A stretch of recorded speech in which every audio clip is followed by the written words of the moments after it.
A person's domicile is the place where he is legally deemed to be constantly present for the purpose of exercising his rights and fulfilling his obligations, even in the event of his factual absence. This means that being a permanent of a particular place does not mean you are domiciled there.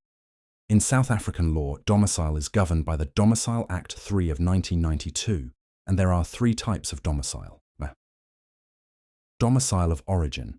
This is the domicile the law confers to a person at birth. Domicile of choice.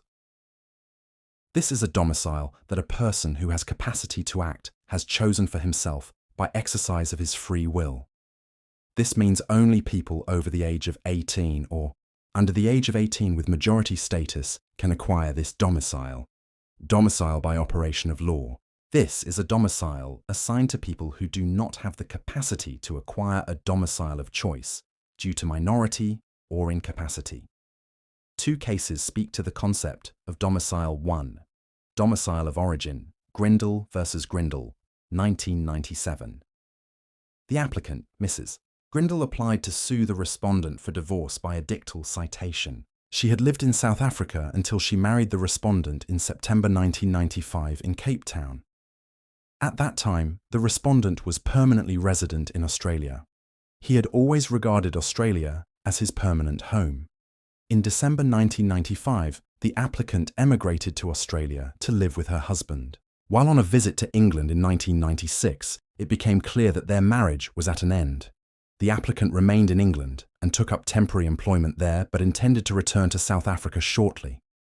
The issue was whether her domicile of origin can be automatically revived, which gives the South African court jurisdiction in the matter.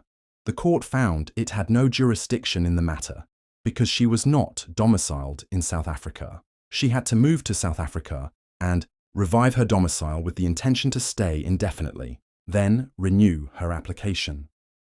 Domicile of choice, Ilon versus Ilon, 1965. The appellant and the respondent were married in Israel in 1947. They both attained teaching posts at a school in a town in Israel called Ntanya, where they also got a flat. In 1956, they moved back to South Africa with their minor children.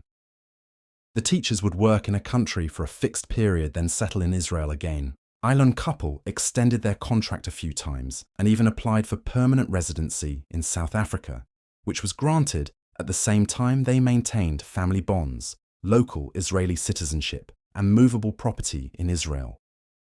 Problems arose when the husband got into adulterous relationships, which ruined the marriage as well as opportunities for work elsewhere, thus returning to Israel alone. Woman instituted divorce proceedings in Cape Provincial Division before court could adjudicate in this case.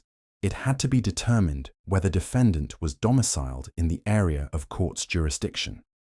The legal question was whether Mr. Ilon domiciled within the court's jurisdiction or not.